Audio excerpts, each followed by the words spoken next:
ஜெய் சாயிராம். ஜெய் ஜெய் சாயிராம். நம்ம சாயன்பர்கள் எல்லாரும் எப்படி இருக்கீங்க? எல்லாரும் நல்லா இருப்போம்.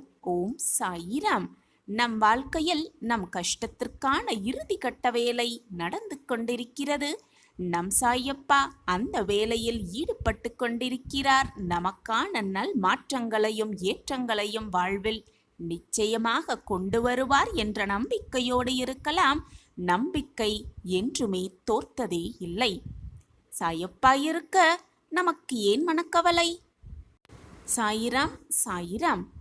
என் அன்பு குழந்தா, நான் இன்று முகமலர்ச்சியோடு மிக ஆனந்தமாக உன்னை நோக்கி வந்திருக்கிறேன். உனக்கு வந்திருக்கும் நல் அதிர்ஷ்டத்தை தவிர்த்துவிட்டு பின் தவிக்காதே. நம்பிக்கையோடு இதை முழுவதுமாக கேள். இறுதியில் மகிழ்ச்சியில் நீயும் துள்ளி குதித்து திக்கு முக்காடப் போகிறாய். உனக்கான நல்ல செய்தி, உனக்கான நல்ல நிகழ்வு, உனக்கான மங்கள நிகழ்வு உனக்காகவே சர்வ நிச்சயமாக காத்திருக்கிறது. மாற்றங்கள் வந்தேதான் ஆக வேண்டும். மாற்றங்கள் மாறித்தானே தீர வேண்டும். நீ உறங்கும் போதும் சரி, ஓய்வெடுக்கும் போதும் சரி, பலவிதமான வேலைகளில் ஈடுபட்டு கொண்டிருக்கும் பொழுதும் சரி, உன் கண்களுக்கு எதிராக உனக்கு முன்பாக நான் அமர்ந்து கொண்டுதான் இருக்கிறேன். நீ திரும்பும் திசையெல்லாம் நான் உன்னை கவனித்துக் கொண்டுதான் இருக்கிறேன். நீ பார்க்கும் அத்தனை ஜீவராசிகளின் வடிவமாக நான் உன்னை சுற்றி சுற்றி வந்து கொண்டுதான் இருக்கிறேன். நான் உன்னுள்ளும் இருக்கிறேன். நிழலாக எப்பொழுதும் உன்னை தொடர்ந்து கொண்டும் இருக்கிறேன்.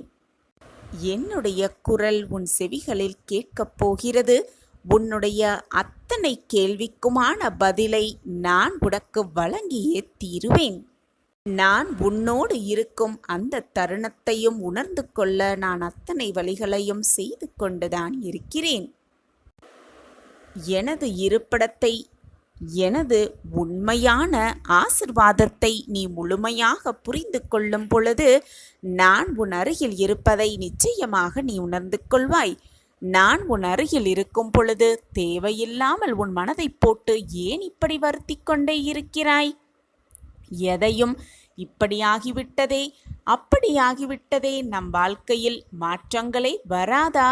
மற்றவர்கள் அதிசயிக்கும் வண்ணம் நம் வாழ்க்கையில் வாழவே மாட்டோமா என்ற எதிர்மறை சிந்தனையோடு எப்பொழுதும் உன் மனதை போட்டு குழப்பிக்கொண்டே இருக்காதே. குழம்பிக்கொண்டே இருந்தால், மனதை நிம்மதியில்லாமல் வைத்துக்கொண்டே இருந்தால் உன்னால் சந்தோஷத்தை அனுபவிக்காமல் முடியாமலே போய்விடும். எல்லாம் மாறி சந்தோஷம் உன்னை நெருங்கும் தருவாயில் கூட உன்னால் அதை ஏற்றுக்கொள்ளவும் முடியாது, புரிந்து கொள்ளவும் முடியாது. எனவே மனதை முதலில் நிதானமாக வைத்துக்கொள். எப்படியாவது வாழ்க்கையில் வெற்றியை அடைய வேண்டும், எப்படியாவது வாழ்க்கையில் வெற்றியை அடைந்தே தீர வேண்டும் என்று நம்பிக்கையோடும் எதிர்பார்ப்போடும் இருக்கும் என் குழந்தையே, உனக்கான வெற்றியை நிச்சயமாக உன் கையில் நான் கொண்டு வந்து சேர்ப்பேன். இது உன் சாயப்பா உனக்காகவே செய்து கொடுக்கும் சத்திய வாக்குதான். சாயப்பா இருக்க உனக்கு ஏன் மனக்கவலை? ஓம் சாயிராம். ஓம் சாயிராம். சாயிராம் சாயிராம். ஒரு ஊர்ல 2 பேர் வாழ்ந்துக்கிட்டு வந்தார்கள். ஒருவர் மிகவும் ஆனந்தமாகவும் சந்தோஷமாகவும் எது வந்தாலும் பார்த்து கொள்ளலாம் என்ற தைரியத்தோடும் முகத்தில் ஒரு விதமான புன்னகையோடும் இருப்பார். மற்றவரோ எப்பொழுதும் கோபத்தோடும் மற்றவர்களை பார்த்து பொறாமைப்பட்டு கொண்டும் பொறாமை எண்ணத்தோடும் முகத்தில் ஒரு சிறு புன்னகை கூட இல்லாமல் எப்பொழுதுமே ஒரு விதமான பதற்றத்தோடே இருப்பாராம். அப்படி இருக்கும் தருவாயில் அந்த ஊரில் ஒரு விளையாட்டு போட்டியை அறிமுகம் செய்தார்கள். அந்த விளையாட்டு போட்டியில் அந்த எப்பொழுதுமே சந்தோஷமாக இருக்கும் நபரும் எப்பொழுதுமே கோபமாக இருக்கும் நபர் 2 நண்பர்களும் கலந்து கொண்டார்கள். 2 பேரும் கலந்து கொண்ட அந்த போட்டியில் எப்பொழுதுமே மனதை சந்தோஷமாகவும் நிம்மதியாகவும் வைத்துக்கொண்ட அந்த நபர் அந்த போட்டியில் வெற்றியை பெற்றுவிடுவார். பொறாமையோடும் முகத்தில் ஒரு விதமான புன்னகை கூட இல்லாமல் நம்பிக்கை இழந்தவராக இருந்த அந்த நண்பர் போட்டியில் தோற்றுவிட்டார். தோற்ற அந்த நண்பருக்கு கோபம் மிகவும் அதிகமாக ஆனது. வென்றவரை பார்த்து மிகவும் கோபப்பட்டு பொறாமையோடு அந்த நபரை எப்பொழுதும் பார்த்து கொண்டே இருப்பார் அந்த தோல்வியுற்றவர். இப்படி தோற்றதாலும் வெற்றி பெற்றதாலும் நண்பர்களுக்கிடையே சிறு விரிசல் ஏற்பட்டது. ஏன் இந்த நண்பர் நம்மேல் இவ்வளவு கோபமாக இருக்கிறார், வெறுப்போடு இருக்கிறார், நம்மை பற்றி மற்றவர்களிடம் அவதூறாக பேசுகிறாரே, நாம் அப்படி என்ன தவறு செய்தோம், வெற்றிதானே பெற்றோம், போட்டியில் வெற்றிதானே பெற்றோம், இதற்கு ஏன் இவ்வளவு கோபமாக இருக்கிறார் என்று பல நாள் சிந்தித்து ஒரு நாள் அந்த கேள்வியை தன் நண்பரிடம் கேட்டுவிட்டார் வெற்றி பெற்றவர். என்னதான் உனக்கு பிரச்சனை, நான் அப்படி உனக்கு என்னதான் தீங்கு செய்தேன், ஏன் எப்பொழுதும் என் மீது கோபமாகவே இருக்கிறாய், மற்றவர்களிடம் என்னை பற்றி அவதூறு பேசிக்கொண்டே இருக்கிறாயே, நான் அப்படி உனக்கு என்னதான் தீங்கு செய்தேன் என்று தன்னுடைய தோல்வியுற்ற நண்பரை பார்த்து கேட்டாராம் வெற்றி பெற்றவர். உடனே தோற்று போனவர் சொன்னாராம், நீ சந்தோஷமாக இருக்கிறாய், வெற்றி பெற்றதால் தான் இவ்வளவு சந்தோஷமாக இருக்கிறாய், நீயும் என்னை போல் தோற்றிருந்தால் நீயும் இதே சுபாவத்தோடு தான் இருப்பாய், வெற்றி பெற்றவரை பார்த்து கோபத்தோடு இருப்பாய், பொறாமைப்பட்டிருப்பாய், நமக்கு அந்த வெற்றி கிடைக்கவில்லையே என்ற மனதில் ஒரு விதமான குழப்பம் இருந்து கொண்டே இருக்கும். இதே சூழ்நிலையில் நீயும் இருந்திருப்பாய், தோல்வியுற்றாள் என்று பதில் கூறினாராம் தோல்வியுற்றவர். உடனே வெற்றி பெற்றவர், நண்பரே, நான் ஜெயித்ததால் தான் இப்பொழுது மகிழ்வாக இருக்கிறேன் என்று நீ நினைக்கிறாயா? அப்படி இல்லை, அப்படி என்றால் அது மிக மிக தவறு. நான் சந்தோஷமாகவும் நிம்மதியாகவும் இருந்ததால் தான் வெற்றியே பெற்றேன் என்பதுதான் என்னுடைய நினைவு என்று கூறினாராம் வெற்றி பெற்றவர். அந்த வார்த்தையை கேட்டதும் தோல்வியுற்றவர் தன்னுடைய தவறை புரிந்து கொண்டாராம். நாமும் நம் வாழ்க்கையில் வெற்றி பெற வேண்டும் என்றால் சிறிதளவாவது சந்தோஷமாக இருக்க வேண்டும். சந்தோஷமாக நம் மனதை வைத்து கொள்ள வேண்டும். முகத்தில் ஒரு விதமான புன்னகையை வைத்துக்கொண்டே இருந்தால் நமக்கான வெற்றி நிச்சயமாக நம் கையில்தான். எப்படிதான் வாழ்க்கை இருந்தாலும், எப்படிப்பட்ட வாழ்க்கை நம்ம வாழ்ந்து கொண்டிருந்தாலும் கூட, நம் வாழ்க்கை எப்படியாக இருந்தாலும் கூட அதில் மகிழ்ச்சி சந்தோஷம் எங்கு இருக்கிறது என்பதை தேடி தேடி நாம் சென்றாலே போதும். நமக்கான வெற்றி நிச்சயமாக நம் கையில்தான். வெற்றி மேல் வெற்றியை நிச்சயமாக அடைந்தே தீரலாம். மகிழ்ச்சியோடு இருக்கலாம், நிம்மதியாக மனதை வைத்து கொள்ளலாம், சந்தோஷமாக இருக்கலாம், புன்னகையோடு இருக்கலாம். நம் வாழ்க்கையில் நாம் நினைத்திராத வெற்றியை, நினைத்து கூட பார்க்க முடியாத சந்தோஷத்தை நிச்சயமாக அடையலாம். நம் சாயப்பா அதை அடைய வைப்பார் என்ற நம்பிக்கையோடு இருக்கலாம். சாயப்பா இருக்க நமக்கு ஏன் மனக்கவலை? எந்த சந்தேகமுமே வேண்டாம். இது உனக்கான வார்த்தைகளே. உன் வாழ்விற்காக உன் சாயப்பா உனக்காகவே அளிக்கும் சத்திய வார்த்தைகள். என்னுடைய பார்வை எப்பொழுதும் உன் மீதுதான் இருக்கும். இது உன் கண்ணில் பட்டிருக்கிறது என்றாலே சிறப்பான மாற்றம் உன் வாழ்வில் எனது அற்புதத்தால் நடக்கப் போகிறது என்பதை புரிந்து கொண்டு காத்திரு. உன் வாழ்க்கையில் நீ சுபிக்ஷமாக வாழப்போகிறாய். சந்தோஷங்கள் வந்து உன்னை சூழும் நேரம் உன்னை நெருங்கிவிட்டது. நான் இருக்கிறேன் எப்பொழுதுமே. சற்று பொறுமையாக இரு. உனக்கானது என்று எழுதப்பட்டது, உனக்கானது என்று தீர்மானிக்கப்பட்டது உன்னிடம் வந்து சேர்ந்தே தீரும். ஏனென்றால் அதில் உன் பெயர்தான் எழுதப்பட்டிருக்கும். அது வேறு யாரையும் சென்று அடைய சாத்தியமே இல்லை. ஏனென்றால் அதை எழுதியவன் அந்த இறைவனாக இருக்கும் பொழுது எதுவுமே மாறிவிடாது. இறைவன் எழுதியதை மாற்றும் சக்தி இது நாள் வரை எந்த மானிடனும் பெறவே இல்லை. சோதனைகளை கொடுத்த இறைவனுக்கு அதற்கான தீர்வையும் அதற்கேற்றான வெற்றியையும் கொடுப்பதற்கு ஒரு நொடி போதாதா? எனவே எப்பொழுதும் தெளிவான மனநிலையோடு இரு. கஷ்டங்கள் வருகிறது என்றால் இன்பங்கள் சூழப்போகிறது என்பதை மனதில் ஆழமாக பதிய வைத்துக்கொண்டு திடமாக இரு. உன்னுடைய முயற்சியை கைவிட்டு விடாமல் இரு. எந்த நேரத்திலும் கவனமாக இரு. எப்பொழுது வேண்டுமானாலும் எந்த நொடி வேண்டுமானாலும் உனக்கான வெற்றியை உனக்கான சந்தோஷத்தை உன் கண்முன் நான் காண்பிப்பேன். நம் வாழ்க்கையில் வேகமாக முன்னேற்றம் இல்லவே இல்லையே என்று வருத்தமே படாதே. பின்னோக்கி செல்லாமல் முன்னேறிக்கொண்டே இருக்கிறோமே என்பதை சந்தோஷமாக ஏற்றுக்கொள். வேகமாக முன்னேறும் காலம் மிக அருகில் வந்து கொண்டே இருக்கிறது. இது உனக்கான நாள்தான். இந்த நாளிலிருந்து உன் வெற்றிகள் ஆரம்பமாகும். எப்பொழுதுமே மனதில் உயர்ந்த நல்ல எண்ணங்களை வளர்த்துக்கொள். உன் எண்ணம் போல் உன் வாழ்வும் சந்தோஷமாகவே அமையும். என்னை முழுவதுமாக நம்பிவிட்டாயல்லவா? அப்படியென்றால் உன் வாழ்வில் நல்லது நடக்கப் போகிறது. நல்லது மட்டுமே சூழப் போகிறது. நல்லது மட்டுமே உன் வாழ்வில் நிரந்தரமாக இருக்கப் போகிறது என்பதுதான் நிச்சயமான உண்மை. நான் உன்னுடன் இருக்கும் பொழுது தேவையில்லாமல் பயமோ குழப்பமோ உனக்கு வேண்டவே வேண்டாம். நீ விரும்பிய வாழ்க்கையை வாழத்தான் போகிறாய். உன்னோடு நான் இருப்பதை உணர்ந்து கொள்ளும் நேரமும் உனக்கு கூடிய விரைவில் வந்துவிடும். நான் இருக்கும் வரை நீ எதற்குமே கலங்க வேண்டிய அவசியமே இல்லை. ஏனென்றால் நான் தான் உன்னோடு இருந்து கொண்டே இருக்கிறேனே. நான் உன்னுள்ளேயே இருந்து கொண்டிருக்கும் பொழுது உன் மனதில்தான் ஏன் இத்தனை பயமும் போராட்டமும்? வாழ்க்கையில் கஷ்டங்கள் வலிமையானதுதான். ஆனால் அதைவிட மிக மிக வலிமையானது நீ வாழும் வாழ்க்கை என்பதை தீர்க்கமாக நம்பு. ஆசையில்லாத முயற்சியால் பயனே இல்லை. முயற்சியில்லாத ஆசையால் பயனும் இல்லை. எனவே முயன்று கொண்டே இரு. ஓடிக்கொண்டே இரு. போராடிக்கொண்டே இரு. உனக்கான வெற்றி உன்னை வந்து சேரும். எந்த ஒரு சூழ்நிலையாக இருந்தாலும் பொறுமையாக இரு. பொறுமையாக இரு என்று நான் மீண்டும் மீண்டும் உனக்கு வலியுறுத்தி கொண்டே இருக்கிறேனே. எதற்காக தெரியுமா பிள்ளையே? எதற்குமே பயப்படாதே. அது மண்ணில் விழுந்த விதையின் குணம். அந்த குணம்தான் உன்னில் இருக்கிறது. அதனால்தான் எந்த சூழ்நிலையிலும் நீ பொறுமையை கடைப்பிடித்து கொண்டே இருக்கிறாய். அதற்காக நீ கவலைப்பட வேண்டிய அவசியமே இல்லை.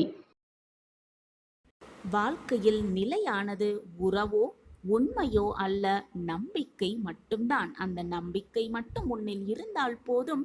உன் வாழ்க்கையில் வெற்றி என்னும் மகுடத்தை மிக சுலபமாக சூடிக்கொள்ளலாம். ஒவ்வொரு மனிதனுக்கும், இந்த உலகத்தில் உள்ள ஒவ்வொரு மனிதனுக்கும் வலியால் தரும், காயங்களால் தரும் வலியை விட வார்த்தைகளால் தரும் வலியே மிக மிக கொடுமையானதாகவே இருக்கும். எனவே மறந்தும் கூட மற்றவர்களின் மனதை காயப்படுத்த ஒரு வார்த்தை கூட சொல்லிவிடாதே. மறந்தா கூட மற்றவர்களின் மனதை காயப்படுத்த எண்ணி விடாதே. மற்றவர்களோடு பேசும் பொழுது சற்று ஜாக்கிரதையாக கையாள பழகிக்கொள் உன் வார்த்தைகளிடம். எல்லோருமே நடந்து கொண்டிருக்கிறார்கள், எல்லோருமே பயணம் செய்து கொண்டிருக்கிறார்கள் என்று நீயும் அந்த வழியிலேயே பின்தொடராதே. அது உன் வாழ்க்கைக்கு தேவையா? உன் வாழ்க்கைக்கு அது வெற்றியை கொண்டு வருமா என்ற சிந்தனை செய்துவிட்டு பின் அந்த வழியில் தென்படு. பின் அந்த வழியில் செல்லப்பார். எப்பொழுதுமே நிதானத்தோட என்ன செயல் பழகு. அப்பொழுதுதான் உன் வாழ்க்கையில் நீ வெற்றியடைவாய். நிச்சயமாக உனக்கு துணையாக எப்பொழுதுமே உன் சாயி தேவா உன்னோடு வந்து கொண்டே இருக்கிறேன் என்பதை மட்டும் எந்த நொடியும் மறந்துவிடாதே, மறுத்தும் விடாதே. உன்னுடைய பாதையை நீயே தேர்வு செய். அப்பொழுதுதான் அந்த பாதையில் நீ வெற்றியடைய முடியும். ஒரு மரம் 1000 தீக்குச்சிகளை உருவாக்க முடியும். ஆனால் ஒரே ஒரு தீக்குச்சி 1000 மரங்களையும் அழித்துவிடும் வல்லமை உள்ளது. அதேபோல் ஒரே ஒரு எதிர்மறை எண்ணம் உன் வாழ்க்கையில் இருக்கும், உன் மனதில் இருக்கும் எல்லா நேர்மறை எண்ணங்களையும் அழித்துவிடும், உன் வாழ்க்கையையே நிர்மூலமாக்கிவிடும். எனவே எப்பொழுதுமே நேர்மறையாக சிந்திக்கப் பழகு. உன்னுடைய நேர்மறையான எண்ணங்களை உன் வாழ்க்கையில் உன்னை வெற்றியடைய செய்யும். எதிர்மறையான எண்ணங்கள் உன் வாழ்க்கையையே அழித்துவிடும். எப்பொழுதுமே நேர்மறையாக சிந்திக்கப் பழகு. நேர்மறையாக உன்னுடைய சொற்கள், நேர்மறையாக உன்னுடைய எண்ணங்கள், நேர்மறையான உன்னுடைய செயல்களே உன்னை நிச்சயமாக வெற்றி பாதைக்கு அழைத்து செல்லும். அந்த வெற்றி பாதையில் உன்னை வெற்றியடைய வைக்க நான் உனக்கு உறுதுணையாக எல்லா திசைகளிலும் இருந்து உனக்கு அருள் புரிந்து ஆசிர்வாதத்தை அள்ளி அள்ளி கொடுத்து கொண்டே இருப்பேன்.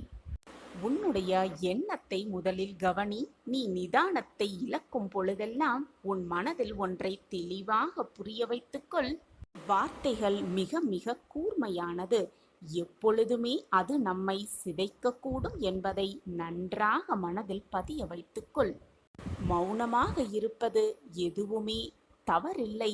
உன் மௌனம் மற்றவர்களுக்கு நிம்மதியை தருமாயில் நீ மௌனமாக இருந்துவதே அவர்களுக்கு நீ செய்யும் மிகப்பெரிய பொக்கிஷமாகவே இருக்கும்.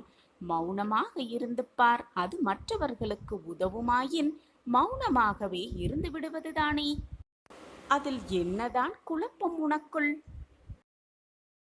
எப்பொழுதுமே நம்பிக்கையோடு, தைரியத்தோடு, பக்தியோடு சாய்பாபா மேல் முழு நம்பிக்கையை வைத்துவிட்டு பிரார்த்தனையை செய்து கொண்டே இருக்கலாம். நம் அனைத்து பிரார்த்தனைகளையும் பாபா நிறைவேற்றுவார் என்ற நம்பிக்கையோடு இருக்கலாம். ஷீரடி பாபாவின் நிறைவான ஆசிர்வாதத்தை பெற்றுக்கொள்ளலாமா? வெகு நாட்களாக போராட்டத்திலேயே வாழ்ந்து கொண்டிருக்கிறேன். என் வாழ்க்கையில் நிம்மதி என்ற சொல்லிற்கே இடமில்லாமல் இருக்கிறது. என் வாழ்க்கையில் அந்த நிம்மதியை தாருங்கள் என்று என்னிடம் கையேந்தி பார்த்து என்னிடம் காத்து கொண்டிருக்கும் என் பிள்ளையே, சட்டென என் கைகளை இறுக பிடித்துக்கொள். கூடிய விரைவில் உன் வாழ்வில் இன்பங்கள் துளிர்க்க செய்யும். நம்பிக்கையோடு இரு. உனக்கான இன்ப அதிர்ச்சி உனக்காக மங்களகரமாகவே காத்து கொண்டிருக்கிறது. உன் வாழ்வில் மங்களத்தை நிகழ்த்த உன் சாயப்பாவும் காத்து கொண்டுதான் இருக்கிறேன். உன்னை கரை ஏற்றுவதற்காகத்தானே இந்த அப்பா அவதாரம் எடுத்திருக்கிறேன். பிரச்சனைகள் மட்டுமே என் வாழ்க்கையாக இருக்கிறது. பிரச்சனைகள் மட்டுமே எப்பொழுதும் சூழ்ந்து கொண்டிருக்கிறது. ஒரு பிரச்சனை முடிவுக்கு வந்தால் அடுத்த பிரச்சனை தலை தூக்கி விடுகிறது. எப்பொழுது சாயிநாதரே என் வாழ்க்கையில் இந்த பிரச்சனைகள் எல்லாம் ஓய்ந்து எனக்கான நல்வாழ்வு பிறக்கும் என்றுதானே உன்னுடைய கேள்வியாக இருக்கிறது. கவலைப்படாதே என் பிள்ளையே. நிச்சயமாக ஒவ்வொரு பிரச்சனைகளுக்கு பின்னாலும், ஒவ்வொரு சோதனைகளுக்கு பின்னாலும், ஒவ்வொரு போராட்டங்களுக்கு பின்னாலும் நிச்சயமாக ஒரு நல்ல வாய்ப்பை, நல்ல வாழ்க்கையை இறைவன் ஒளித்து வைத்திருப்பார். அதை தேடி கண்டுபிடிப்பதுதான் உன்னுடைய வேலை.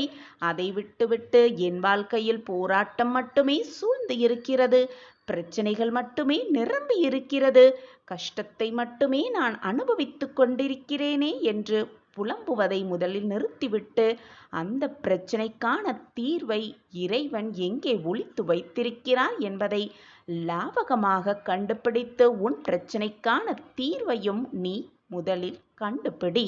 அப்படி உன் மனதை வேறு பக்கம் சிந்திக்க துவங்கினாலே போதும், உன் வாழ்க்கையில் உன்னை சுற்றி நடக்கும் அத்தனை போராட்டங்களையும் மிக எளிதாக தவிடு பொடியாக்கி விடுவாய். உன்னுடைய அத்தனை சோதனைகளும் முடிந்துவிட்ட பின், உனக்கான பிரச்சனைக்கான தீர்வை நீ தேர்ந்தெடுத்த பின், அத்தனை சோதனைகளுக்கான ஒரு நல்ல முடிவை உன் இறைவன் உன்னிடம் வழங்குவார். உனக்கான தீர்வை தருவார். இது நிச்சயமாக நடக்கும். இப்பொழுது உன்னுடைய சோதனையை தான் நீ கடந்து கொண்டிருக்கிறாய். உன் வாழ்க்கையின் போராட்டத்தை தான் நீ தாண்டி கொண்டிருக்கிறாய். இப்பொழுது மிக சாதுரியமாக செயல்பட்டு கவலையோடு உட்கார்ந்திருப்பதை விட்டுவிட்டு சாதுரியமாக செயல்பட்டு அந்த பிரச்சனைக்கான தீர்வு என்ன, அந்த பிரச்சனைக்கான மறு சந்தோஷம் என்ன என்பதை தேடு கண்டுபிடி. உன் வாழ்க்கையில் பல முன்னேற்றகரமான வாழ்க்கை, முன்னேற்றகரமான நிகழ்வுகள் நிச்சயமாக நடக்கும். நான் உன்னோடு இருக்கும் வரை நீ தேவையில்லாமல் பயமோ குழப்பமோ ஏற்பட தேவையே இல்லை.